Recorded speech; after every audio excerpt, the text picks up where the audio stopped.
నమో శ్రీనివాసాయ నమః. నమో వెంకటేశాయ నమః. అందరికీ నమస్కారం అండి. ప్రతిరోజు రాశి ఫలితాలు తెలుసుకోవడానికి ఇంకా మన ఛానల్ సబ్స్క్రైబ్ చేసుకోకపోతే ప్లీజ్ సబ్స్క్రైబ్ చేసుకోండి. లైక్ చేసి మీ పూర్తి సపోర్ట్ మన శ్రీనివాస ఛానల్ కి ఇవ్వండి. ఈ వారం రాశి ఫలితాలలో గోచార్య రీత్యా వృషభ రాశి వారు ఎటువంటి శుభాశుభ ఫలితాలను పొందుతారో తెలుసుకోవడానికి ఈ మన వీడియోని ఎక్కడా స్కిప్ చేయకుండా చివరి వరకు చూడండి. ఈ రోజు ఈ రాశి వారికి అన్ని విధాలుగానూ బాగానే ఉంది, కానీ ఈ రోజు ఈ విషయంలో మీరు చాలా జాగ్రత్తగా ఉండాలి. ఈ రోజు వాహనం నడిపేటప్పుడు ఏ ఆలోచనలు ఆలోచించకుండా వాహనాన్ని జాగ్రత్తగా నడపండి. ప్రమాద సూచనలు గోచరిస్తున్నాయి కాబట్టి మీరు చాలా జాగ్రత్తగా వాహనాన్ని నడపండి.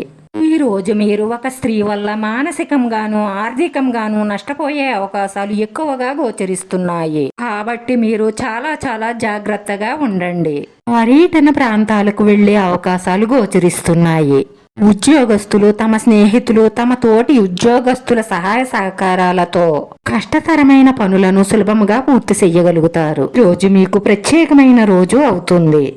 మీరు ఆర్థికంగా బలపడేందుకు ప్లాన్ చేసుకుంటారు. అనారోగ్య సమస్యలు దూరం అవుతాయి. మీ జీవిత భాగస్వామిపై పూర్తి విశ్వాసం ఉంచండి. అలా అయితే మీ సంబంధంలో బలం ఉంటుంది.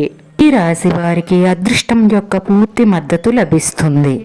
రేపటి రోజు ప్రారంభంలో కొన్ని శుభవార్తలను పొందవచ్చు.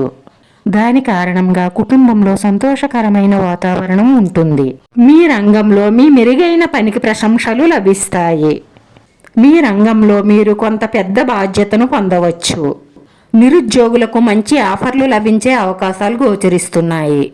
వ్యాపారస్తులకు చాలా శుభప్రదంగా ఉంటుంది. వ్యాపారంలో పెరుగుదల ఉంటుంది. భాగస్వామ్య వ్యాపారం చేసే వారికి లాభాలుంటాయి. త్వరలోనే మీ స్నేహం ప్రేమగా మారే అవకాశాలు ఎక్కువగా గోచరిస్తున్నాయి. అదే విధముగా ఇప్పటి వరకు కొనసాగుతున్న ప్రేమ ఇంకా ముదురుతుంది. జీవిత భాగస్వామితో ప్రేమ మరియు సామరస్యం కొనసాగుతుంది.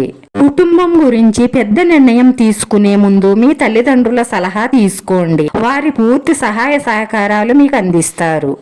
వ్యాపార రంగంలో రేపటి రోజున ఎటువంటి పెద్ద ఒప్పందాలు చేయకుండా ఉండండి. భూమికి సంబంధించిన పెట్టుబడులలో లాభాలుంటాయి. ఈ రాశివారు శుక్రవారం రోజు దుర్గాదేవి ఆలయానికి వెళ్లి 3 ప్రదక్షిణలు చేసి దుర్గాదేవికి టెంకాయ కొట్టడం వల్ల వివాహ ఆటంకాలు తొలగుతాయి. ఈ రోజు ఈ రాశివారి అదృష్ట సంఖ్య 4. ఈ రోజు ఈ రాశివారికి కలిసొచ్చే రంగు ఆకుపచ్చ రంగు. వీడియో నచ్చితే లైక్ చేయండి. మీ లైక్ మాకు ఎంతో విలువైంది. మీరు లైక్ చేయడం వల్ల ఈ వీడియో కొంతమందికి చేరుతుంది. నా శ్రీనివాస ఛానల్ని ఆదరించండి. అందరికీ ధన్యవాదాలండి. నమో వెంకటేశాయ నమః.